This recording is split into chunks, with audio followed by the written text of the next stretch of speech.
राधे राधे दोस्तों। तो कैसे हो आप सब। तो चलिए हम आज का अध्ययन शुरू करते हैं। सत्संग और कुसंग का प्रभाव।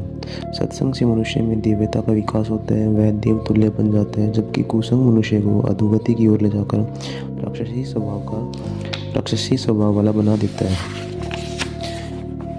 गोस्वामी तुलसीदास जी कहते हैं, कौन है कुसंगति पाए नसाई, अर्थात ऐसा कौन है जो कुसंग में पड़कर बर्बाद न हुआ हो।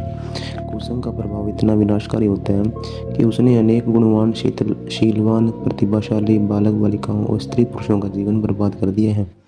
ऐसे में प्राण त्याग देना भी स्वीकार्य हो सकता है, लेकिन दुष्टजनों का संग करना अत्यंत घातक होता है। प्रकृति का नियम है, जैसा संग वैसा रंग। नीच व्यक्ति अपने संपर्क में आने वाले को भी अपनी तरह नीच बना लेता है, जबकि सत्पुरुष अपने सानिध्य में आने वालों को भी महान और पुण्यात्मा बना देता है। सत्संग की महिमा अनंत है, किंतु सच्चे संतों का सानिध्य प्राप्त करना अत्यंत दुर्लभ होता है। उससे भी अधिक कठिन कार्य है उन्हें सही रूप से पहचान पाना। सांसारिक वासनाओं में डूबा हुआ मनुष्य अपनी सीमित बुद्धि के आधार पर संतों का मूल्यांकन करता है, और जब वे उसकी संकीर्ण सोच के अनुसार नहीं होते तो वह उन्हें सत्य समझकर अस्वीकार कर देता है। इसलिए सच्चे संतों की पहचान श्रद्धा, विनम्रता और अंतःकरण की शुद्धता से ही संभव है, न कि मात्र बुद्धि से। परिणाम स्वरूप ऐसे लोग संतों के संपर्क से मिलने वाले तात्कालिक लाभ से भी वंचित रह जाते हैं। भक्ति सूत्र में नारद जी कहते हैं कि महापुरुषों का संग अत्यंत दुर्लभ, कठिनता से प्राप्त होने वाला और अचूक फल देने वाला होता है। उन्होंने कहा है, सत्संग परम तीर्थ, सत्संग परम पदम, तस्मात् सर्व परित्यज्य सत्संग सतत कुरु। अर्थात सत्संग ही परम पवित्र तीर्थ है, सत्संग ही जीवन का सर्वोच्च लक्ष्य है, यानी मोक्ष प्राप्त करने का मार्ग है। इसलिए अन्य सभी चीज़ों को त्याग कर तन मन वाणी से निरंतर सत्संग का आश्रय लेना चाहिए।